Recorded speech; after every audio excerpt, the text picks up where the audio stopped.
Aujourd'hui, je vais te parler de zéro déchet.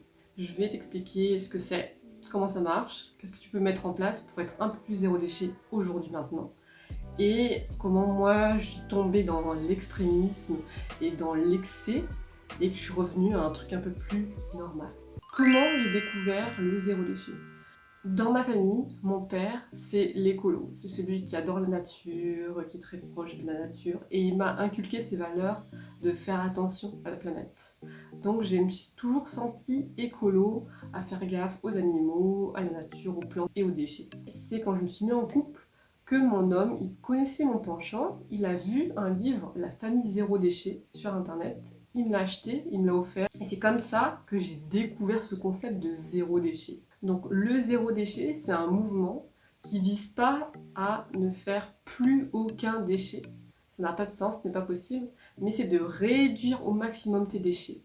C'est de réduire à la source, donc d'essayer de ne pas acheter des choses qui sont entourées de plastique, entourées de polystyrène, entourées de choses que tu vas finalement jeter très rapidement. Et c'est aussi recycler, c'est aussi réutiliser, faire du troc. Il y a toute une philosophie autour de ça, avec les différents pôles du zéro déchet. Et c'est vraiment pourquoi utiliser, consommer et transiter du déchet, donc en général du plastique, alors qu'on n'en a pas besoin. Alors qu'en vrai, on peut acheter en vrac, on peut acheter à la source, on peut emprunter, etc. Donc c'est vraiment une philosophie de vie. Je suis tombée dedans et comme à l'époque j'étais à Montpellier, j'ai découvert l'association Montpellier Zéro Déchet. Ça découle d'une association Zero Waste qui est partout dans le monde, je crois, et qui est à la base à Paris, et il y a eu des sous-branches, on va dire, qui se sont mises en province. Donc Montpellier Zéro Déchet, c'est une association bénévole de gens qui organisent des événements pour sensibiliser, pour impliquer, pour motiver, pour ramasser des déchets sur les plages, etc. Plein d'événements et d'actions de sensibilisation pour qu'on soit plus nombreux à être zéro déchet et à faire l'effort d'aller vers là. C'est aussi grâce à eux que j'ai découvert que c'est pas parce que tu tries et que tu mets dans des poubelles différentes que à la fin ça va être vraiment gardé, trié et recyclé. Il y a certaines communes, et ça c'est indépendamment en France, et qui vont mélanger ensuite les poubelles de recyclage pour les emmener plus tard. Et c'est surtout le cas dans les îles. Les îles n'ont pas la technologie nécessaire pour vraiment recycler le plastique, recycler le verre, recycler les bouteilles. Du coup, en général, dans les îles, à ce que j'ai compris, les poubelles de tri sont mises dans une grosse poubelle, donc sont mélangées pour être évacuées. Pourquoi alors, tu vas me dire, on se fait chier à trier alors que derrière, il n'y a pas de vrai recyclage? À la base, c'est pour éduquer le citoyen à trier. Comme ça, une fois qu'il y aura la technologie nécessaire pour trier, les citoyens seront déjà éduqués pour trier. Donc c'est comme de l'éducation en fait, plus qu'autre chose. Mais certaines communes quand même recyclent le plastique ou le verre ou le polystyrène, etc. selon les communes.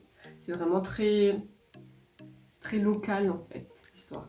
Je vais t'expliquer le zéro déchet, comment tu peux mettre en place dès aujourd'hui, dès maintenant ou dès demain, en faisant des petits pas, en faisant des petites choses, en testant des choses, et pas forcément en révolutionnant en fait ton quotidien.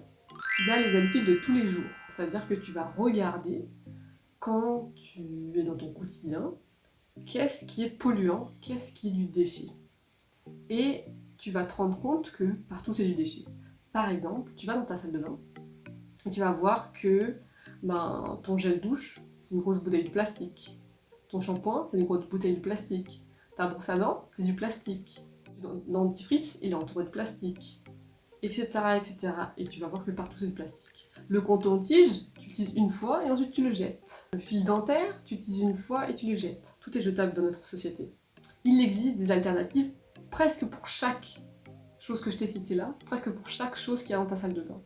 Par exemple, une brosse à dents, ça peut être une brosse à dents en bambou, ou ça peut être une brosse à dents électrique. Tu me diras, on jette les têtes, mais on jette la à moitié, on va dire. Le coton-tige, il existe des auriculis, que je mettrai en photo, qui vont du coup nettoyer en grattant l'intérieur de l'oreille. il n'y a pas besoin de jeter quoi que ce soit. Autre exemple, les lingettes démaquillantes, c'est du déchet puisque tu vas jeter à chaque fois. Tu peux acheter des lingettes lavables. Le shampoing, tu peux le remplacer par des shampoings solides. Les gels douche, tu peux les remplacer par des savons. Donc ça, c'est la salle de bain. On passe à la cuisine. Tu regardes dans ta cuisine, tu analyses, tu scannes. L'éponge. L'éponge, elle dure peut-être, j'en sais rien, combien de temps, 2 semaines, 3 semaines, et ensuite tu la jettes parce qu'elle s'abîme. Tu peux acheter une éponge lavable. Tu peux acheter un truc pour frotter, une petite brosse. Il y a plein d'alternatives en fait à ça. Tu as des petits sachets pour ton lave-vaisselle. Tu peux fabriquer ta poudre à lave-vaisselle. Le zéro déchet a aussi une grosse base de faire soi-même. Au lieu d'acheter à l'extérieur, et en général sous plastique, on va faire soi-même. Donc ça veut dire quoi? Ça veut dire qu'on va faire soi-même ses cosmétiques. On peut faire des shampoings solides soi-même, on peut faire de la crème pour le corps, on peut faire du déodorant, on peut faire du dentifrice, on peut faire de la poudre pour la machine à laver, on peut faire pratiquement tout. Tu vas me dire oui, mais Maëva, pour acheter les ingrédients de base, on les achète sous plastique. Oui, en fait, même si tu achètes en grande quantité, ce sera en plastique, mais on va dire que il y a moins de plastique par rapport à la quantité que tu achètes. Tandis que si tu achètes des petits trucs sous plastique, à chaque fois tu en achètes beaucoup, beaucoup, beaucoup. Le but, c'est soit de éliminer la source, mais si tu ne peux pas, tu vas réduire. C'est déjà mieux que acheter beaucoup. L'idée, c'est pas d'être extrémiste et de se dire je veux tout ou rien. Je veux être 100% zéro déchet, zéro plastique. Ou sinon je fais rien et j'achète tout plein de déchets comme avant. Le zéro déchet pour les vêtements, ça va être de pas forcément acheter de vêtements neufs, d'acheter des vêtements d'occasion, de faire du troc, ou de pas en acheter du tout parce que t'as pas besoin de vêtements tous les 4 jours. Il y a la question de quand on a un enfant en bas âge, en mode zéro déchet, c'est d'acheter des couches réutilisables, donc des couches lavables. D'ailleurs, ça me fait penser à, quand t'as tes règles, à prendre plutôt des culottes menstruelles ou des serviettes hygiéniques lavables. Là encore, on réduit les déchets, parce que c'est beaucoup de choses en moins qu'on met dans la poubelle. Autre alternative, la cup menstruelle. Tout ce qui est cuisine, ça va être de faire attention à ce qu'on jette. Et si on jette, par exemple, des épluchures de légumes, on va en faire un compost. Ou on peut même en faire une soupe. Ou on peut même le cuisiner dans un gâteau. Réutiliser, réutiliser. Tout le temps réfléchir à je veux le moins de choses dans ma poubelle, comment je peux l'utiliser. Je suivais une Canadienne qui est spécialisée justement dans comment réutiliser tous les restes que tu as envie de jeter pour en faire de la cuisine. Donc par exemple, il y a du pain qui est rassis, elle va le recuisiner, elle va en faire de la chapelure, elle va faire du pain perdu, etc. Mais ça va aussi jusqu'à utiliser les épluchures d'oignons, donc vraiment la peau, là qu'on ne mange pas normalement, pour en faire une sauce, pour en faire une soupe, et vraiment se dire il y a du potentiel, il y a du goût, il y a de l'aromate, je vais l'utiliser en fait, je vais le réutiliser. Donc je trouve ça hyper intéressant, c'est vraiment revoir sa façon de consommer en fait. Et de pas prendre le truc pour acquis et de se dire c'est comme ça, j'ai toujours fait comme ça et j'ai toujours jeté. Ben non, comment je pourrais réutiliser, réduire, transformer. Évidemment, le zéro déchet, ça rime avec le vrac. Donc aller dans des magasins vrac pour acheter sa farine, pour acheter ses noix, pour acheter ses amandes, ses fruits, ses légumes, avoir toujours son petit sac, son tote bag, son petit sachet de légumes et penser à j'ai pas envie de faire de plastique. Après oui, les magasins vrac, comment ils fonctionnent? Ils reçoivent en général des gros sacs, soit de papier, soit de plastique, de farine, d'amandes, de noix, et ils versent dans les bacs. Parce que pour transporter, il faut bien qu'ils mettent dans quelque chose. Donc, on est d'accord qu'il n'y aura jamais du 100% zéro déchet, 100% vrac, puriste, à moins que tu ailles à la ferme ou tu ailles vraiment voir directement quelqu'un qui produit des fruits et légumes. Ça va être difficile d'atteindre le zéro déchet. Et ça, c'est un fantasme en fait. Je t'ai parlé en introduction du fait que j'étais un peu dans l'extrême. Donc en fait, j'ai découvert, j'ai vraiment kiffé, j'étais vraiment dans cette démarche. Je suis rentrée dans une association Montpellier Zéro Déchet. Et entre-temps, je suis rentrée aussi dans une démarche locale. Parce que qui dit zéro déchet dit le moins de déplacements, puisque un déplacement ça coûte de l'essence, de l'énergie, et ben on va manger local, on va vraiment essayer de manger les fruits et légumes qui viennent d'ici, on va essayer de prendre de la viande qui est française, vraiment chercher le plus proche, consommation la plus proche. Et aussi, je suis devenue végane, c'est-à-dire que j'ai une très grande sensibilité pour les animaux, et je voyais passer sur les réseaux sociaux des vidéos dans les boucheries ou... Non, pas dans les boucheries, mais dans les abattoirs, où c'était vraiment horrible et on voyait les animaux souffrir, et pas juste mourir, vraiment souffrir, se débattre, affreux, et aussi les poulaillers où ils sont les uns sur les autres, il y en a qui sont morts à côté, bon bref, je t'évite le truc. Je suis rentrée du coup dans cette optique zéro déchet, local et vegan. Ça a été assez dur parce que je voulais vraiment faire le truc 100%. J'avais envie vraiment d'être zéro déchet, presque puriste, et je m'en voulais quand je faisais du déchet. J'en voulais à mon homme quand il achetait des choses avec du plastique autour. J'avais l'habitude de me déplacer au boucher, au charcutier, au primeur, au fromager, bref, pour vraiment essayer d'avoir le moins de déchets possible et de manger à la source. Et ça m'épuisait. Ça m'épuisait parce qu'on vit dans un monde où c'est pas possible de être vraiment zéro déchet et de manger bien. Après, je mets des limites sur bien parce qu'on n'a pas les mêmes envies, toi et moi. Mais c'est vrai que moi, par exemple, je ne bois plus de lait de vache. Je bois du lait végétal.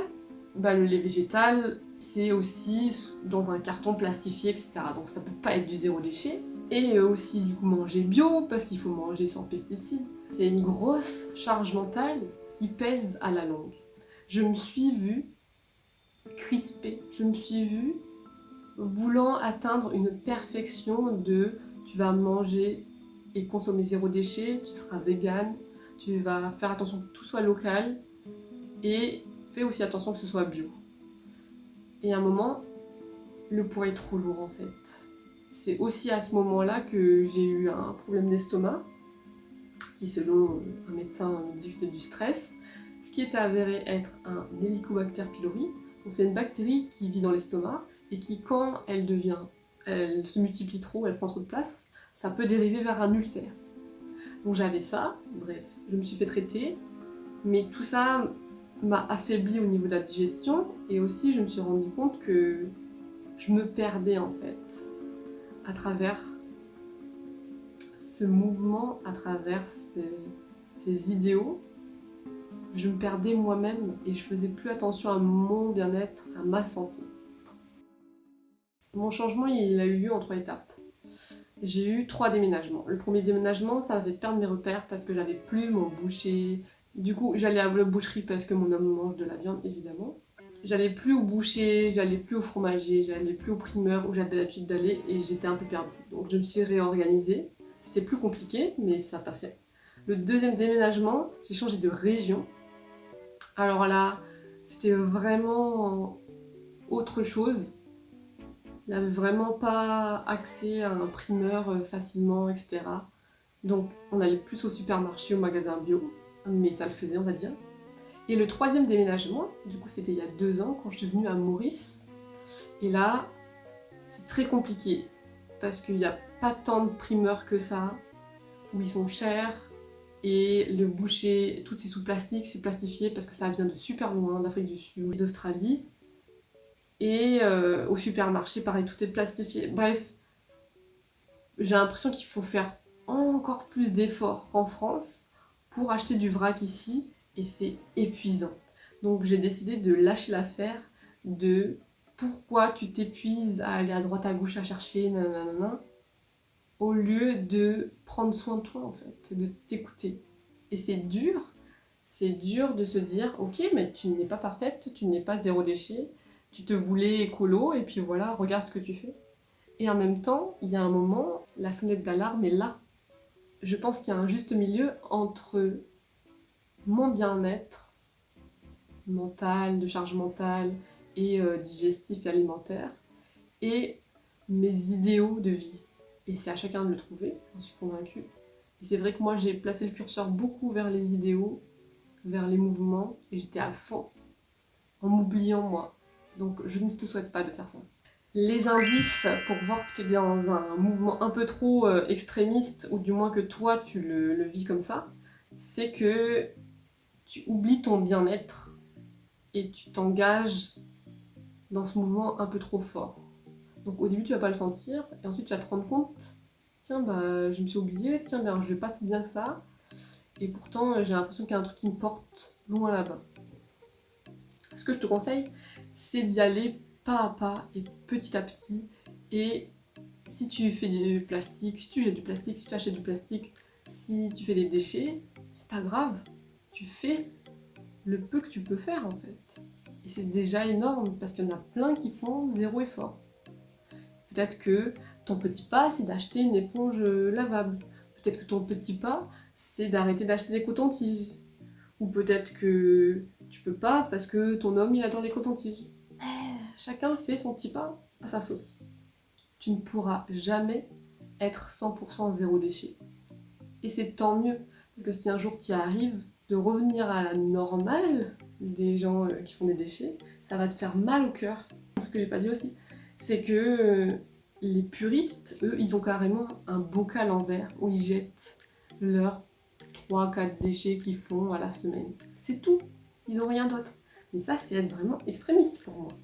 C'est-à-dire c'est ne plus s'autoriser de manger, de consommer comme les autres. Donc attention. Maintenant, je me considère être une ancienne zéro déchet, c'est-à-dire que je fais des efforts, mais je plonge pas la tête dedans et je me dis pas il faut que je fasse ça. Je fais des efforts là où je peux en faire, et il y a des endroits où je fais pas des efforts. Il y a mon Head and Shoulders que je prends pour mes cheveux parce que les shampoings solides, ça marche pas du tout avec ce type de cheveux, ou du moins les miens, et c'est pas grave. Alors qu'avant, je crachais sur Head and Shoulders. On change, chacun change. Je te souhaite un bon dimanche, fais de ton mieux, et va voir les liens que je te mets en description sur plein de trucs zéro déchet, ça peut te faire kiffer. Ciao ciao!